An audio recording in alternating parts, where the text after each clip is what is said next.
समीर और आप देख रहे हैं समाज की खबरें हिंदी टीवी न्यूज़ और भी अन्य चैनल हमारे साथ यहाँ मौजूद है। जैसे कि आप सभी लोगों को पता है कि आज एमआईएम का धरना प्रदर्शन था हिजाब के ऊपर, जिसे पुलिस ने कामयाब होने नहीं दिया। सभी एमआईएम के कार्यकर्ताओं को उनके घर से, उनके ऑफिस से या उनके एरिया से डिटेन कर दिया गया। हर जगह ये कामयाब कहीं पर भी नहीं हुआ। यहाँ तक कि मालवनी में काफ़ी बड़ा प्रोग्राम होने वाला था, यहाँ तक उनके कार्यकर्ता नहीं पहुँचे। कुछ हमने वीडियो अपलोड किए हैं इसके पहले कि समथिंग 4 बजे के आसपास कुछ लोगों को पुलिस ने यहाँ से पुलिस स्टेशन लेकर गई वैन में। लेकिन इसी के ऊपर बातचीत करने के लिए हमारे पास इंडियन मुस्लिम लीग के मुंबई प्रेसिडेंट अमजद जी मौजूद हैं। उनको ये जो हुआ है हिजाब का मैटर, एमआईएम पार्टी ने लाया है, इतना बड़ा प्रोटेस्ट था जो कि नहीं हुआ। कंप्लीट जिस तरह से होना चाहिए था, पार्टी जिस तरह से चाहती थी, उसे ये किस नज़रिए से देखते हैं? हिजाब क्या है, किस तरह से होना चाहिए, या पार्टी इसको किस रंग में ले जा रही है? तो सर, हम आपसे जानना चाहेंगे ये जो हिजाब का मुद्दा है, ये वाकई में है या लाया गया है? देखिए, पहले बात तो ये मैं आपके चैनल के माध्यम से कह दूं कि हिजाब का जो प्रोटेस्ट का प्रोग्राम था एमआईएम का, आज नहीं हुआ। जी। जबकि वो सिर्फ एमआईएम का नहीं, सारे मुसलमान जितनी हमारी ख्वातीन माँ बहनें, इनके मसले हैं पर्दे के। जी। और बड़ी शर्म की बात होती है, पत्थर भी उन्होंने मारा, मरहम भी उन्होंने लगाया। जी। आज ये क्यों हिजाब का मैटर उठा? आज क्यों माँ बहनें रोड पे जाने से डरती है? आज क्यों एक दाढ़ी टोपी वाला आदमी शख्स अकेले तन्हा जाने से डरता है? आज क्यों एक दलित भाई अपने आप को रास्ते में अनसिक्योर महसूस करता है? क्यों एक मुसलमान अपने आप खौफ की जिंदगी में जी रहा है? इसका मतलब इन पे खौफ लादा गया है। हिंदुओं को एक तरफ कहा जा रहा है कि हिंदू खतरे में, मुसलमान को कहा जा रहा है मुसलमान खतरे में। देखिए, राजनीति जो है इस वक्त मुसलमानों पे 110% हो रही है। और राजनीति करने वाले कौन है? हमारे ही लोग हैं, हमारे ही मुसलमान है, अपने आप को मुसलमान बोलते। वो कत्लो गारत की बात करते और लॉ एंड ऑर्डर बिगाड़ने की बात करते, देश के संविधान के खिलाफ बचाने की बात करते, देश के संविधान के खिलाफ भी चलते हैं। वो किसी से डरने की बात भी नहीं करते अपने आप, और डराने की बात भी कर रहे हैं। बड़ी शर्म की बात है कि आज एक बच्ची के हिजाब के ऊपर, यानी एक बच्ची के इज्जत आबरू के ऊपर खेला जा रहा है हिंदुस्तान में। इसके ऊपर राजनीति चल रही है। बड़े शर्म की बात है। सर, एक बात मैं करना चाहूँगा, आप भी पॉलिटिशियन हैं, वो लोग भी पॉलिटिशियन हैं। ये हिजाब का मुद्दा लेके लिया जा रहा है, जबकि यहाँ पे बताया जा रहा है इस टाइम पे सरकार में 22,000, तकरीबन 23,000 करोड़ का कंपनियां घोटाला कर रही हैं, उसका एनपीए बाकी है। वो बात ना करते हो हिजाब को लेके पूरे हिंदुस्तान में हंगामा हो रहा है, इसका क्या मतलब है?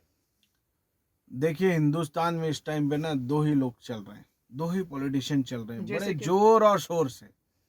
यहाँ बीजेपी चल रही है, वहाँ हमारे बड़े भाई हमारे जो है असद साहब चल रहे हैं। वो एक मुद्दा लाती है कोई चीज छुपाने के लिए, इसको बोला जाता है चेंज ऑफ माइंड डायरेक्शन।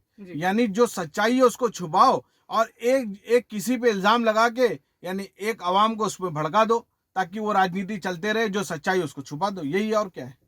तो मतलब आप कहना चाह रहे हैं कि हिजाब के मुद्दे को लाके ये जो घोटाले हुए इतने बड़े 22,000 से 23,000 करोड़ का, उसको छुपाना चाह रहे हैं कहीं ना भाई, कहीं? मेरे को एक बात बताइए ना, जी। किसी माई के लाल में ताकत थी कि एक औरत के हिजाब को कोई खींच ले? मतलब ये प्री प्लान था, ऐसा ये कहना चाह रहे हैं? प्री प्लान है, था नहीं है। किसी माई के लाल में हिम्मत नहीं है कि कोई जाके किसी औरत के ऊपर से नकाब उठा लेवे या बुरखा खत्म कर देवे। आप देखिए ना, पूरा हिंदुस्तान प्री प्लान में ही चल रहा है। मॉब लिंचिंग प्लानिंग थी, दिल्ली तो किया था, मॉब लिंचिंग प्लानिंग थी। आज मेरे को एक बात बताना, वो बच्ची के आज चलो ठीक है, बच्ची के मसले में जो हुआ हिजाब के मसले जी। में, सब लोग उलमाए गए, बहुत से लोग गए, कोई 4 लाख दिया, कोई 5 लाख दिया, जो जैसा जिसकी हैसियत दी, बहुत अच्छी बात है, उसकी हौसला तारीफ अफजाई करना की गई, चाहिए, हाँ। उसकी हौसला अफजाई। लेकिन मेरे को ये भी तो बताइए, जिनके घर यतीम हो गए, जिनके शोहरों को मारा गया, जो बीवी विवाह हो गई, जिनके छोटे छोटे बच्चे, क्या उनके घर पे भी कभी झांकने गए? नहीं गए। अपनी राजनीति नया बिड़ू नहीं डाई, नया मुद्दा आया बस में सब चले गए। अरे, मुसलमानों को तो कहना चाहूंगा, देखो तुम्हारा दीन क्या समझाता है, क्या सिखाता है और तुम किस रास्ते पे चले हो। लड़ाने की राजनीति, ये हिंदू से मुसलमान को लड़ा दो, मुसलमान को हिंदू से लड़ा दो, दोनों तरफ एक ही बात चल रही है, दोनों घबराए हुए। घबराए हुआ, ना हिंदू घबराए ना मुसलमान घबराए। घबराए हुए तो बीजेपी घबराए हुए तो अपना एमएम के असदुद्दीन ओवैसी साहब घबराए हुए। कोई घबराए हुआ ना मुसलमान डरता है ना हिंदू डरता है, कोई डरता नहीं। और ये राजनीति का कोई तरीका हो गया? आप इंसानों की जानों से खेल रहे हो, इंसानों की इज्जत से खेल रहे हो। शर्म आनी चाहिए ऐसे लोगों को। अरे आप इतना ज़्यादा बोल रहे हैं सर बीजेपी और इसको लेकर, आपने शायद देखा नहीं होगा, हर जगह एक चर्चा थी कि उनके ऊपर गोली चलाई गई। उसके बारे में आपका क्या कहना है? हाँ, बड़ी दुख की बात है भैया, बड़ा मुझे भी बड़ा दुख लगा कि गोली चलाएगी। अरे एक बात बताओ, एक आदमी किसी को सनकी आने गोली मारने आता तो कांच पे मारेगा, दरवाजे पे मारेगा, वो पैर के नीचे के हिस्से में गोली कैसे मारता है? उसके ऊपर भी राजनीति चल रही है। मतलब आप ये भी कहना चाहते हैं कि ये भी प्री प्लान था? अरे भैया, ये समझ लीजिए, जब से ये मोदी जी की सरकार आई है, नोटबंदी से लेके गोली कांड तक ये पूरा प्री प्लान है। दो ही लोग विकास दो ही जन का हो रहा है, यहाँ मोदी जी का विकास हो रहा है, यहाँ एमआईएम का विकास हो रहा है, असदुद्दीन ओवैसी साहब का। मेरे को एक बात बता दो ना, दूसरी पार्टी अगर बोल दे तो ईडी आती है, उसके उनके ऊपर उनके नोटिस आ जाती है, उनके मामलात हो जाते हैं, एफआईआर हो जाते हैं, दुनिया भर के हो जाते हैं। इन लोगों पे क्यों नहीं हो रहा है? मोदी जी, ये 60 घाट में राजनीति चल रही है इन लोगों की। मतलब आप खुला कहना चाह रहे हैं कि जितना हमारे प्राइम मिनिस्टर कहते हैं, हमारे अवैसी साहब जो एमआईएम के हैं, वो वही करते हैं। भाई अपने कलकत्ता में देखा है, कलकत्ता में जाके बहुत चीखे चिल्लाया ओवैसी साहब ने, जी। लेकिन कलकत्ताओं के मुसलमानों ने सलीके से काम लिया। वहां किसकी सरकार बनी? ममता बनर्जी। ममता बनर्जी की। बीजेपी को कैसा वहां से किक बैक दिया गया। जी। अगर यूपी के और हर स्टेट के लोग, जी। हर मुसलमान ये समझ ले कि हमारे लिए बेहतर कौन है, आपके विकास की बात करने वाला, आपके यहाँ स्कूल कॉलेज एजुकेशन की बात करने वाला, आपके यहाँ नौकरी देने वाला, मैं तो कहूंगा आप उनके साथ में जाएं। जो ये बोलते हैं कि हम किसी से कम नहीं है, हम दिखा देंगे, हम इतने करोड़ है उतने करोड़ है। अरे करोड़ों से कुछ नहीं होता, कलम चलना चाहिए, तलवार से कुछ नहीं होता। ये तलवार सिखा रहे उठाने का मुसलमानों को, वो बीजेपी वाले तलवार सिखा रहे। इंडियन यूनियन मुस्लिम लीग एक ही बात बोलना चाहती है आपके माध्यम से तमाम मुसलमानों को और तमाम हिंदू भाइयों को, कलम चलाना सीखो, तलवार नहीं। हिंदुस्तान का विकास अगर करना है तो कलम से होगा। और अगर ये दोनों कौमें ने अपने मसले को नहीं समझा, एकजुट बैठ के नहीं समझा, हिंदुस्तान के टुकड़े हो जाएंगे।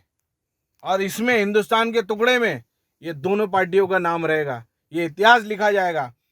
देखिए एक चीज आपको मैं बताऊं, पहले कोई मामलात होते थे, वो प्रिंट मीडिया में नहीं आता था, वो वहीं के वहीं दब जाता था, वहीं के वहीं सेटलमेंट हो जाता, दो उसका मसला था, वो कोर्ट से हल हो जाता था।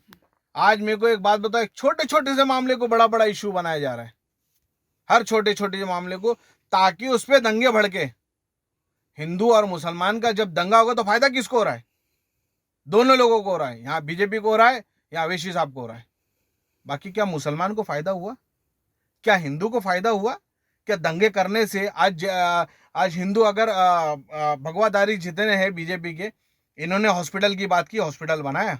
इन्होंने एजुकेशन की बात की, आपने फ्री एजुकेशन दिया? आपने कभी लड़कियों को फ्री एजुकेशन दिया? आज पढ़ाई की बात कर रहे हो, विकास की बात। क्या विकास है आपके पास? कोई विकास नहीं है। आपके पास सिर्फ दंगा और फसाद का विकास है। ये लोग यानी मुर्दों के ऊपर दंगा कर रहे हैं, राजनीति की रोटी सेक रहे मुर्दों के, यानी लोग मरेंगे हम राजनीति करेंगे। सर इस जितना आपने कहा, इससे हमारा एक सवाल और एक नया आता है। आपके जितने भी जवाब हमारे सवालों के मिले, एक सवाल ये आता है कि जिस हिसाब से आप इतना ज़्यादा, मैं कहना चाहूँगा इस वक्त कैमरामैन पर मेरे पे फोकस करें सर, आपने जितना भी इस वक्त कहा एमआईएम को लेके कि प्राइम मिनिस्टर जो हमारे नरेंद्र मोदी जी हैं, वो एमआईएम को जो ऑर्डर रहते हैं एमआईएम की पार्टी जो है वही करती है। मतलब ये उनकी सेकंड पार्टी हो गई। जितना नुकसान होता है एमआईएम के खड़े होने से, जितना भी फायदा होता है, वो सब बीजेपी के होता है, उनके कहने से होता है। तो क्या सर आप किस पार्टी के लिए फायदा पहुंचाने के लिए इस तरह से बातें करेंगे? भाई मैं तो हिंदुस्तान के जितने नौजवान है, चाहे हिंदू हो, चाहे मुस्लिम हो, चाहे किसी धर्म के हो, उनके लिए मैं खड़ा हूं, उनके लिए मैं खड़ा हूं। मैं किसी पार्टी के फेवर के लिए नहीं खड़ा हूं। हिंदुस्तान के इतिहास को बचाने के लिए, संविधान को बचाने के लिए और मोहब्बत, एकता और अखंडता के लिए खड़ा हूं। हिंदुस्तान की जो गंगा जमुना तहजीब है उसके लिए मैं खड़ा हूँ, हिंदुस्तान के विकास के लिए खड़ा हूँ, एजुकेशन के लिए खड़ा हूँ। मैं किसी पार्टी के तरफ से नहीं खड़ा हूँ। अगर एमआईएम और बीजेपी किसी वजह से हार जाती है तो इससे फायदा किसको होगा, आप ये बोल सकते हैं? देखिए, अभी जैसे यूपी में इलेक्शन है जी। अगर वहां पर बीजेपी नहीं आती, जाहिर सी बात है अखिलेश यादव आएंगे। ओके। ठीक है, अखिलेश यादव आने से कुछ ना कुछ तो होगा, ये हिंदू मुसलमान का झंझट तो खत्म होगा। अगर हम मुंबई की बात करें, आप मुंबई के प्रेसिडेंट, मुंबई में अगर बात की जाए तो क्या कहेंगे आप? मुंबई की बात करूंगा तो मुंबई की एक ही बात करूंगा भाई, हमारी पार्टी उसी के फेवर में जाएगी जो महाराष्ट्र में हिंदू और मुसलमान की बातें नहीं करेगी, जो सिर्फ एजुकेशन की बातें करेगी। भाई हमारे यहाँ हमको भी लगता है हमारे बाल बच्चे डॉक्टर बने, इंजीनियर बने, वकील बने, जज बने, पुलिस में आए। है तुम्हारे यहाँ कोई? ये अगर जो महाराष्ट्र में जो पार्टी इस चीज को सपोर्ट करेगी, सिर्फ विकास की बात। देखिए एक चीज मैं बताऊं, दो लोगों में दंगे कराना ये इंसानियत की निशानी नहीं है, शैतान की निशानी है। सुलह करना ये इंसान की निशानी है। तो हम उस इंसान और इंसानियत के साथ में रहेंगे जो महाराष्ट्र में विकास की बात करेंगे, ना कि दंगे जंगे झगड़े। तो अभी आप इतने दिनों से देख रहे हैं, तो आपके नज़र में ऐसी कोई पार्टी है जो इस तरह से ना करती हो, या आपने बोला हम उसके साथ जाएंगे, तो आपकी नज़र में कोई पार्टी है जिसके साथ आप सपोर्ट करना चाहेंगे? देखिए अभी हम किसी को सपोर्ट करने के मूड में नहीं है, पहली बात। और हम पहले जिनके साथ भी गठबंधन होगा उनसे सबसे पहले तय ये करेंगे, भाई हम ये चाहते हैं कि हमारी जो बच्चियां हैं इनको एजुकेशन ज़्यादा करके ज़्यादा मिले, फ्री ऑफ कॉस्ट मिले। हम ये चाहेंगे कि जितने बुजुर्ग हैं हमारे यहाँ 60 साल के ऊपर, इनको राशन फ्री में। हमारे मुद्दे हैं, 3 मुद्दे हैं, बस 3 मुद्दे, जो भी पार्टी करेगी हम उसके साथ में। एजुकेशन 12वीं तक का फ्री होना चाहिए गरीब बच्चों के लिए, और बहन बेटी के लिए 12वीं तक का एजुकेशन फ्री होना चाहिए। 60 साल के ऊपर जितने भी लोग हैं, एजेड लोग हैं, इनका राशन फ्री होना चाहिए। उनको डायबिटीज की दवा फ्री होना चाहिए, उनको ब्लड प्रेशर की दवा फ्री होना चाहिए। इस तरीके की चीज फ्री होना चाहिए। हम उनके साथ में जाने को तैयार है। सर हम एक बार फिर से कहेंगे, आपने ये जो मुद्दा उठाया अवैसी के बारे में कि बीजेपी की सेकंड पार्टी है, आपके इस बयान से ऐसा फील हो रहा है कि आपको किसी पार्टी ने सुपारी दी है उनके खिलाफ बोलने के लिए? देखिए, मोदी जी के पिटारे से निकला एक सांप। जी सर बोलिए, आप कुछ कहावत कहना चाह रहे हैं शायद? मोदी जी के पिटारे से निकला एक सांप, वो है असदुद्दीन साहब।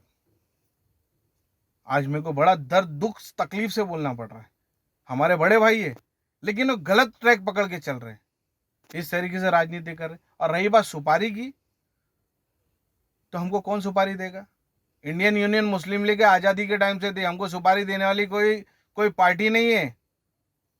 हम हक की आवाज़ है और जनता की आवाज़ है। हम नौजवानों की आवाज़ है। Thank you very much sir, हमारे साथ बातचीत करने के लिए बहुत बहुत शुक्रिया, धन्यवाद। आपने देखा कि हमने इंडियन मुस्लिम लीग के जो अमजद मलिक साहब हैं, इनसे हमने बातचीत की। इन्होंने जिस तरह से बातचीत की एमआईएम को लेकर, इन्होंने कहा कि बीजेपी एमआईएम दोनों एक ही पार्टी है जो हिंदू मुस्लिम करके एक दूसरे को लड़ाती है और बेनिफिट लोगों का होता है। इन्होंने जहां तक क्या कहा, एमआईएम की ज़्यादा से ज़्यादा बुराई, हम कह सकते हैं कि बुराई इन्होंने बड़ा भाई कहकर ही किया, लेकिन किया। अब इनके इस बयान से किस पार्टी को फायदा होगा वो जनता तय करेगी, या जनता के साथ जाएंगे या कोई पार्टी इन्हें सपोर्ट करेगी। इनके मुद्दे भी इन्होंने सामने से रख दिए, ये उनको सपोर्ट करेंगे जो इनके मुद्दे को सपोर्ट करेगी, सम्मान देगी। हमारा चैनल देखने के लिए धन्यवाद। समाज की खबरें हिंदी न्यूज चैनल को सब्सक्राइब करें, बेल आइकन दबाना ना भूलें। अगर आपको अच्छा लगे तो लाइक और शेयर भी जरूर करें। अगर आपको हमारे साथ जुड़ना चाहते हैं, अगर किसी भी तरीके का न्यूज या एडवर्टाइजमेंट देना चाहते हैं, तो आप हमें इस नंबर पर कॉल करें 7666471110। धन्यवाद।